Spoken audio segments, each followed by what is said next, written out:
retro gamers, and thank you for joining me in Massive Damage number 2. Today we're going to discuss a role-playing game on the Nintendo Game Boy, and not just any role-playing game, it's going to be the first role-playing game ever released on the system.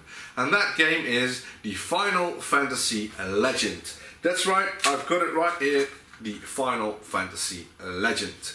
Back in 1989, there was a company called Squareco. One of its directors found out that there was a game called Tetris released on the Nintendo Game Boy system, a handheld instead of a console, and it was making lots and lots of money.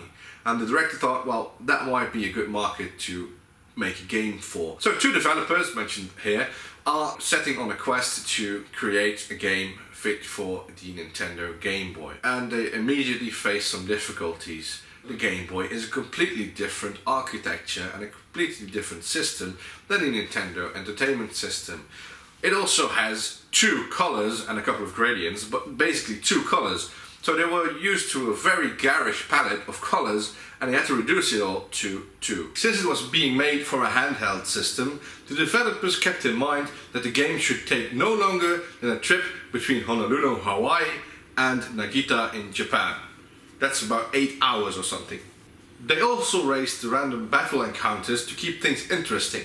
Their goal was to make sure that every player, while commuting or picking up the game for a few seconds, would have an interesting experience. So by boosting up the random encounters, you would be guaranteed to have a very exciting experience while your party is fighting out with monsters and not just walking around trying to do something.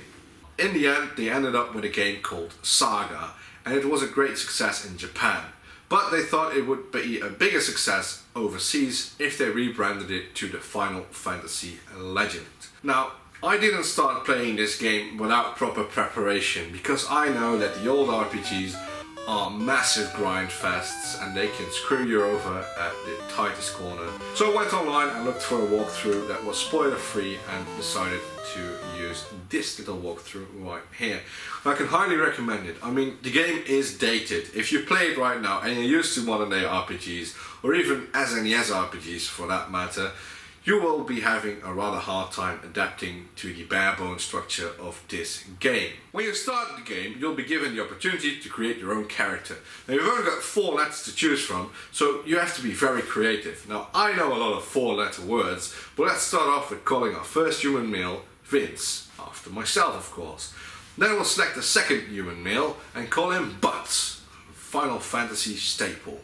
Then the mutant female will be called Jessica, after my fiancée.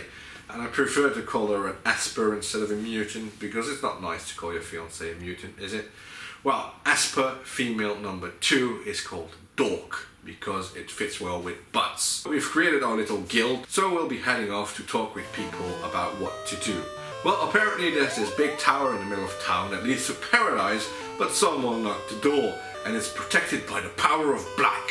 So we have to find this little sphere or something or other in order to unlock it and make sure that we reach paradise in time. It's just, you know, your quest, find stuff, collect it. It's just a Game Boy game. It wouldn't be a large Game Boy game. It'd just be Final Fantasy. It was an early Game Boy game. It was just that, but boy was I wrong. Because once you reach that tower, and this is a bit of a spoiler, but trust me, once you reach that tower and you climb up those stairs, and you find those people sitting there in paradise, you can go further up. And there's a lot more worlds where that world came from. And it's bloody amazing. Because I didn't expect this at all. I thought it was just a sorcery RPG.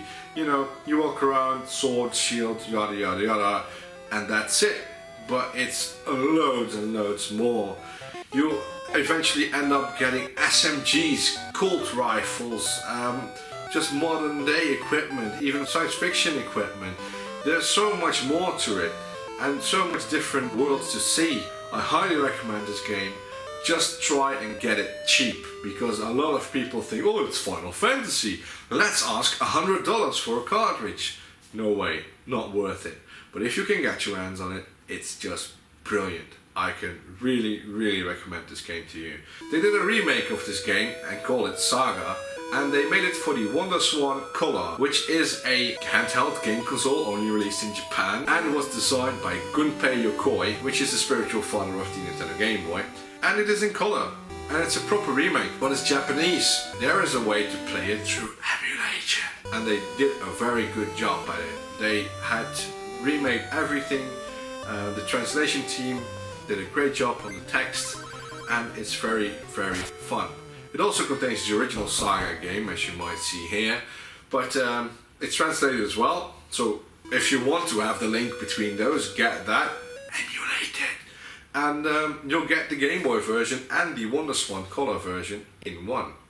Now, the next Massive Damage should be Final Fantasy Legend 2, but on my journey to France I found out that there was a little fun game I overlooked. And what game is that? Well, it's Rodent's Curse. So prepare yourself for some multiplayer mayhem on the Game Boy in the next Massive Damage. I thank you for watching. If you have any feedback, as you know, leave it here in the comments or send me a private message on Twitter, and I'll see you next time. Thanks for watching. Goodbye.